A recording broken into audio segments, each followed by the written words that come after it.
Hello everyone, welcome to my YouTube channel करकायन education. चलिए हम आज आपके लिए लेकर आए हैं एक vacancy well 2025 ET and ST, that is engineering training and supervisor training की वैकेंसी जो well Bharat heavy electrical limited 2025 जो सेल्फ खुद का एग्जाम करवाने वाली है और उसकी वैकेंसी आई है। तो हम आज बात करेंगे इन डिटेल में कि कितनी वैकेंसीज है, क्या एज कंडीशन है, that means what is the age criteria, exam pattern क्या है, सिलेक्शन प्रोसेस क्या है, एग्जाम डेट क्या है जो कि ऑलरेडी हमने मेंशन किया है 11 से 13 April, and what are the essential qualification and how to fill the form।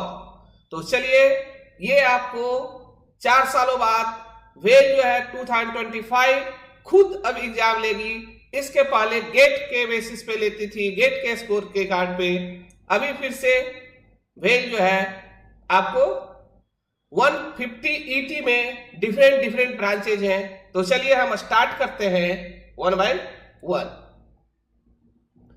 देखिए आपका जो वेल का एडवर्टाइजमेंट आया है that is Bharat heavy electrical limited, advertisement number 3/2025 का है ना। इस पे आपको देखिए 150 इंजीनियरिंग ट्रेनिंग आपको ये दिया गया है कि आपको 150 इंजीनियरिंग ट्रेनिंग, जिसमें मैकेनिकल की टोटल 70 सीटें हैं। मैकेनिकल की टोटल कितनी सीट है? 70 seat, electrical 25, civil 25, electronics 20, chemical 5 and metallurgy 5। तो ओवरऑल जो है हमारा 150 सीट है, जिसमें आपको डिफरेंट कैटेगरी में आपको दिया हुआ है। और ये का इसमें ऑलरेडी मेंशन है कि आपको वेल जो है, वेल का बहुत सारे प्रोजेक्ट है।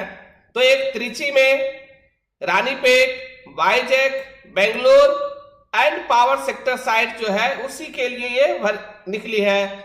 हरिद्वार का भी है, भोपाल का भी है। तो डिफरेंट यदि मैकेनिकल की बात करें तो ये हो गई है ना। तो ये आपको इस तरह से है। साथ में क्या है, 250 सुपरवाइजर ट्रेनिंग है ना। 250 क्या है? सुपरवाइजर ट्रेनिंग, जिसमें मैकेनिकल का क्या है 140 सीट है, इलेक्ट्रिकल 55, सिविल 35, इलेक्ट्रॉनिक्स 20 और आपको दिए हुए हैं। तो आप बोलेंगे कि इसमें डिफरेंस क्या है कि आपका इंजीनियरिंग ट्रेनिंग क्या होंगे और सुपरवाइजर ट्रेनिंग।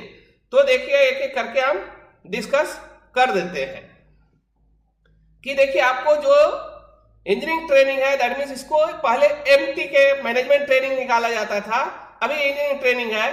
तो इसमें आपको बीटेक अलाउड है और सुपरवाइजर ट्रेनिंग में आपको क्या है, डिप्लोमा अलाउड है ना। तो बीटेक क्या होना चाहिए, फुल टाइम कोर्स, ऐसा नहीं कि पार्ट टाइम से किए, full time bachelor degree in engineering और either 5 year integrated master degree है ना। जो 5 ईयर करते हैं, बहुत सारे आईआईटी में 5 ईयर होते हैं डुअल डिग्री, और dual programming engineering technology discipline, either mechanical हो, इलेक्ट्रिकल हो, इलेक्ट्रॉनिक्स हो। ऐसा नहीं कि आपको क्या है मैन्युफैक्चरिंग, प्रोडक्शन, ये सब नहीं चलेगी। आपको ओनली क्या है, इसमें आपको क्लियर मेंशन है मैकेनिकल, नोट एलाइड सब्जेक्ट है ना, एलाइड सब्जेक्ट नहीं। ओनली यदि आपको बीटेक है तो बीटेक इन मैकेनिकल है ना, मैकेनिकल, सिविल, इलेक्ट्रिकल, इलेक्ट्रॉनिक्स है ना, जो मेंशन है। अब यहां पे देखिए एज का क्राइटेरिया क्या है कि 27 ईयर किसके लिए, जो जनरल कैंडिडेट हैं उनके लिए 27 ईयर, जनरल कैंडिडेट के लिए 27 ईयर। यदि आपका ओबीसी है तो +3 year age relaxation, that is 30 year. यदि आपको एससी एसटी है तो 5 year age relaxation, that is 32 year.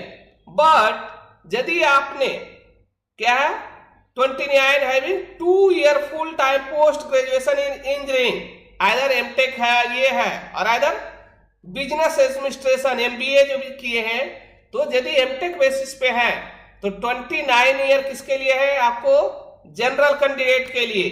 29 year किसके लिए? जनरल कैंडिडेट के लिए। यदि आपको कैटेगरी है दैट इज ओबीसी है तो +3 ईयर है ना, दैट इज 32 ईयर आपको क्या है जो एमटेक वाले हैं। यदि आपको SC ST है तो +5 ईयर दैट इज क्या हो जाएगा? तो बस 34 ईयर। ठीक है। अब सुपरवाइजर ट्रेनिंग में वो क्या है? डिप्लोमा खोज रहे हैं, full time regular engineering in diploma discipline electronics है ना। मिनिमम क्या होना चाहिए? 65% CGPA और आइदर SC ST कैटेगरी में है तो आपको 60% CG होना चाहिए। और इक्विवेलेंट यदि CGPA में बात करेंगे तो बहुत आप सिंपल सा बात है, यदि आपको 7.25 CGPA है दैट इज इक्विवेलेंट टू क्या आ जाएगा? 65%। एज पर AICTE गाइडलाइन आप 0.75 उस पर माइनस कर लेंगे CGPA। और बहुत सारे यूनिवर्सिटी जो हुए वो आपको क्या करते हैं? 10 से मल्टीप्लाई रहती है, तो आपके मार्कशीट पे वैसा होना चाहिए। क्लियर? तो ये हम बात कर रहे थे। अब इसमें जो डिसिप्लिन आपको जो हमने दिया कि जो 10 पॉइंटर स्केल बेसिस पे हो गई है ना, तो ये मैकेनिकल में देखिए आपको ये पूछ रहा है कि इंडस्ट्रियल इंजीनियरिंग है ना, डिसिप्लिन कवर्डिंग पोजीशन। तो अभी देखिए आपको इस पे एकदम क्लियर कट मेंशन कर दिया कि आपको ये 10 में होना चाहिए है ना, जो ये लिस्टेड है। तो प्रोडक्शन इंजीनियरिंग तो ये NIFFT से होना चाहिए तभी ये मान्य है। मेकाट्रॉनिक्स है, मैन्युफैक्चरिंग प्रोसेस ऑटोमेशन है, पावर प्लांट इंजीनियरिंग है, प्रोडक्शन इंजीनियरिंग है, थर्मल इंजीनियरिंग है, मैन्युफैक्चरिंग। यहाँ पे देखिए आपको अलाउड किया हुआ है ना, इसलिए आपको कोई टेंशन नहीं है। तो ये जो आपको 12 ब्रांचेज है तो ये आपको क्या है? प्राइमरी सब्जेक्ट मैकेनिकल में होना चाहिए। ये किसके लिए बोल रहा है कि डिसिप्लिन अदर फॉर पोस्टिंग? तो ये आपको जो है आपको यदि किस पे कर रहे हैं? एमटेक है ना, एमटेक इन दिस है ना। आपको क्या बोल रहा है? Any allied branch with mechanical engineering as a primary subject होनी चाहिए। क्लियर? ठीक है। फिर आपको उसी तरह से सिविल में power electrical and instrumentation, high voltage engineering, power system, ये सब सभी जो है आपको एमटेक मास्टर इंजीनियरिंग है ना, ये भी इलेक्ट्रॉनिक्स में, ये सिविल में और केमिकल। ये तो यहाँ पे देखिए एज रिलैक्सेशन की जो हम बात किए कि SC ST को 5 ईयर, OBC नॉन क्रिमिलेयर है तो आपको क्या 3 ईयर। लेकिन जब आपको फिजिकल डिसेबिलिटी है ना, PH कैंडिडेट है तो 10 ईयर, जनरल के लिए 13 ईयर, OBC जनरल और 15 ईयर दिस। ठीक है। और EWS सर्टिफिकेट जो होना चाहिए आपको 2019 के पहले का होना, बाद का होना चाहिए इश्यूड है ना। और ये rank of tehsildar that means आपको SDO से बना होना चाहिए, नोट बिलो दैट वन। अब देखिए आपको बोल रहा है कि आपको जो सिलेक्शन प्रोसेस होगी, तो यहां पे देखिए सिलेक्शन प्रोसेस में क्या है? आपको कंप्यूटर बेस्ड टेस्ट होगी, CBT है ना, कंप्यूटर बेस्ड टेस्ट होगी, जिसमें ये कितने मार्क्स का होगा? दैट इज 100 मार्क्स की होगी। और उस 100 मार्क्स में जो भी कैटेगरी में क्वालिफाई करेंगे, तो यदि आपको सीट 15 है तो उसका 5 गुना है ना, that is 75 student, that is 1:5 ratio में इंटरव्यू के लिए कॉल किए जाएंगे है ना। और क्या है इसमें आपको ऐसा है कि 40% रिलैक्स ये होना चाहिए है ना। और जो फाइनल सिलेक्शन की बात होगी कि CBT जो है आपका 75% वेटेज रहेगा, देन इंटरव्यू जो होगी हमारा कितना 25% वेटेज होगी। क्लियर? और ये आपको क्या है डिफरेंट क्राइटेरिया है कि आपको 1/3 शॉर्टलिस्टिंग के लिए करेंगे ये सब। फिर आपको उसके बाद हमारा जो है ये CBT होने के बाद, जब CBT होगा तो डॉक्यूमेंट वेरिफिकेशन होगी।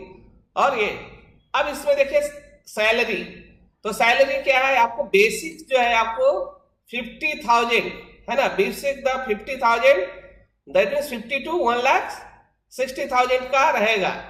After successful completion of the training will be observed as engineering scale of what 60,000 to 180 with a basic pay। तो बेसिक पे क्या आ जाएगा 60।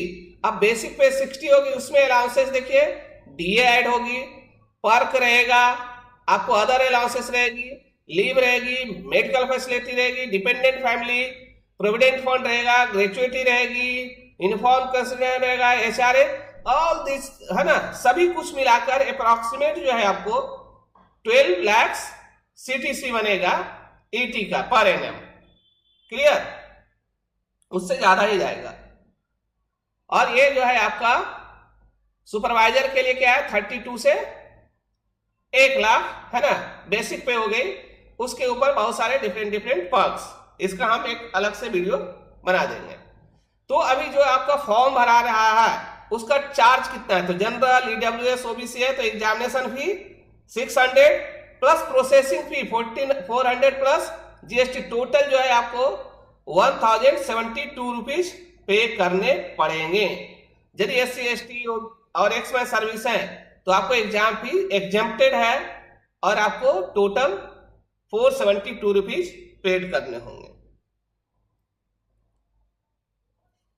अब ये फॉर्म कब ओपन होगी, तो फॉर्म जो है आपका 1 फरवरी से ओपन हो चुका है ना, और ये 28 फरवरी तक आपको क्लोज हो जाएगी।